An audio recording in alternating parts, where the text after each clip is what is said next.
tonight we're going to learn about the 7 healthy habits to being a successful college student in person.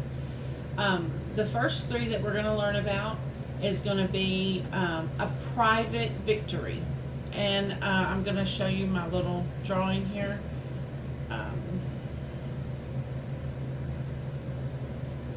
Let me get this drawn down and then I'll tell you exactly what they are and what they mean for your life. Hang on. Not a very good drawer, but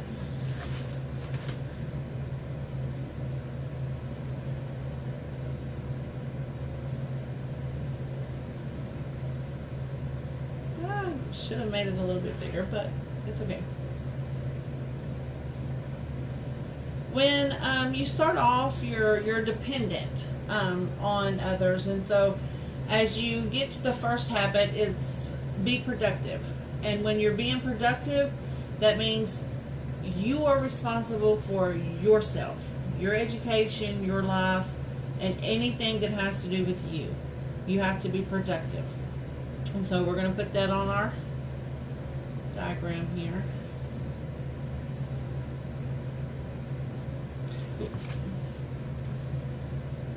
This one goes the other direction, sorry.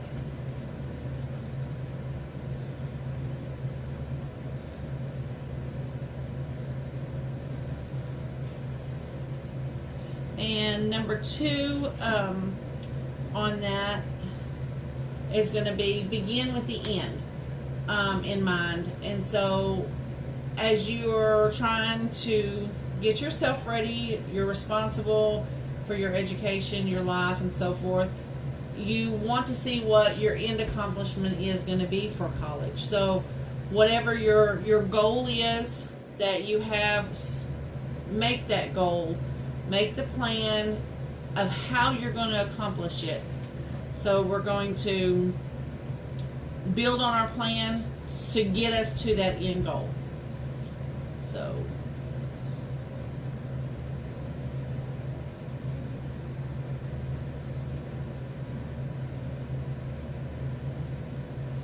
sorry, I'm trying to put it all in.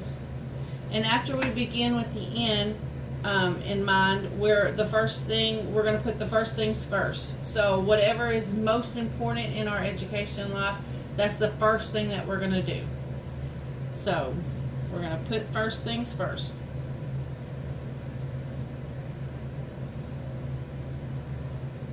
Okay, and after you do all of those, you are a dependent person. And so the next step would be to be a public victory.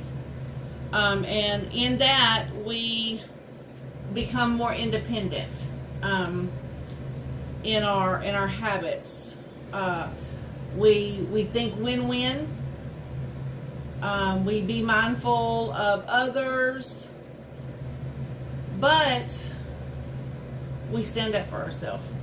We think about their feelings and how things they take things, but we also make sure we stand up for ourselves and make sure we put us first.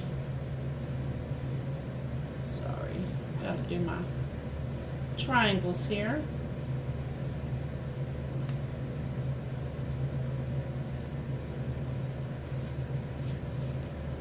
And so after we think win-win and we're putting ourselves first and we're being mindful of others, we also, like I said, we stand up for ourselves.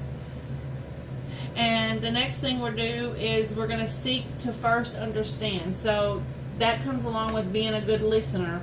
You listen to what others have to say, kind of get their opinion before you just put your opinions and your thoughts into it.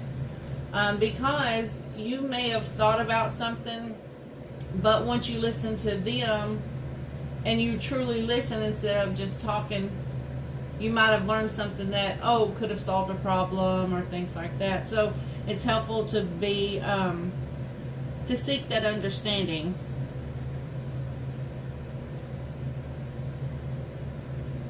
And then next we're going to synergize. And by what I mean by synergize, we're going to use other people's values and strengths along with our values and strengths so that we can solve problems better. So 2 minds sometimes are better than one. So just like we were, like in class, if we were using a group study, sometimes you get more out of a group study. And then last, we're going to sharpen the saw. That's number 7. And with sharpen the saw, what that really means is we continue to learn. We make sure that we recharge. We have to recharge our body, our heart, our mind, our spirits and souls. We get plenty of rest. We do things to just not wear us out, and we stay focused and keep our mind growing and learning. So those are the 7 steps of habit and leadership. Remember, private victories and public victories, they all work together to make you a successful college student. Thank you.